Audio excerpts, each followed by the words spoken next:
Hello guys. Welcome back again. Kakatapos na ng duty. Ngayon pag-uusapan naman natin is yung pinaka-importante at need yung malaman talaga lalo sa mga newbies. Si hard-gated, si gated, tsaka si ungated. Madaling explanation lang siguro.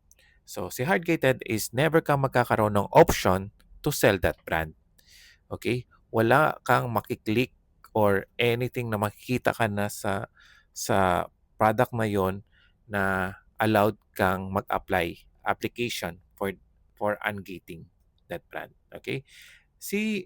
Gated, si gated naman po is may option ka po to have a approval to send that brand. Okay? So, magse-send ka ng invoices, minsan sinasamahan namin ng images, okay? And then explanation, may comment below or explain lang namin na legit yung binila namin na source. Okay, si ungated naman po is itong mga brand na pwede mong isell kay Amazon. Walang restriction. Okay? So, si hard-gated po, explain ko lang po, bibigyan ko ng sample na hard-gated, is si Nike, si Adidas, si Puma, si Lego. So, may mga brands po na hard-gated sa Amazon US, pero sa Amazon UK hindi po. Lalo yung mga perfume, Lancome, okay siya kay UK, pero hindi siya okay kay Amazon US. Okay? So, bakit po hard-gated siya sa mga new sellers or sa mga datihang seller, pero meron pang other resellers doon sa ano na yun, sa brand na yun. May mga 10 or minsan sobrang dami, lalo sa Lego. Kasi meron silang certificate, they are allowed to sell that brand. So, legitimate yung brand, yung ano mismong ano nila, yung store nila at matagal na. Okay, parang nakatatak na yung branding nila. So, yung name ng seller na yon, so ina-allow siya ng mismong brand na mag-sell sa Amazon. Okay?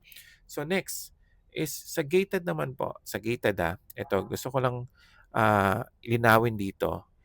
Yung invoices po or sabi natin confirmation receipt is allowed po dito as long as it is PDF file. So, tuturuan ko na kayo siguro, I think i-discuss ko na rin siguro yung how to do ungating. Okay, at least basic lang, at least alam niyo lang.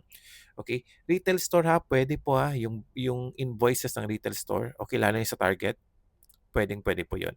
Okay? Yung sa ungated po, okay? So, hindi ko kayo mabibigyan ng mga brands kasi iba-iba naman po 'yon lalo sa mga new sellers, okay? So, ibibigay ko na sa inyo yung category kung saan kayo pupunta at maraming brand na sabihin natin na hindi restricted si Amazon, lalo na si seller, lalo na kapag bago. So, si home and kitchen and dining, si sports and outdoor, and patio loan, mga gano'n na na category is ah, magandang startan 'no, mag-source, okay? Do'n kayo mag-source lalo na sa mga bagong client, kapag bagong client niyo do'n kayo magsa-start, okay? So, bibigyan ko ng isang ano siguro, isang brand na madaling ma-ungate, okay? So, alam ko meltable product 'to, pero si Reese madali lang siya i-ungate.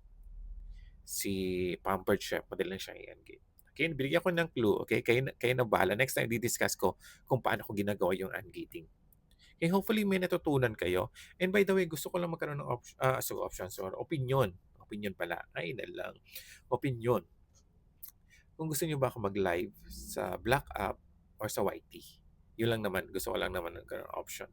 Kasi minsan may mga times na hindi ganun ka-busy, walang call sa mga student. So, pwede ako mag-discuss or ano lang, dyan lang yung cellphone and then habang nagwo-work ako. Why not, 'di ba? Sabi ni Mrs. yan.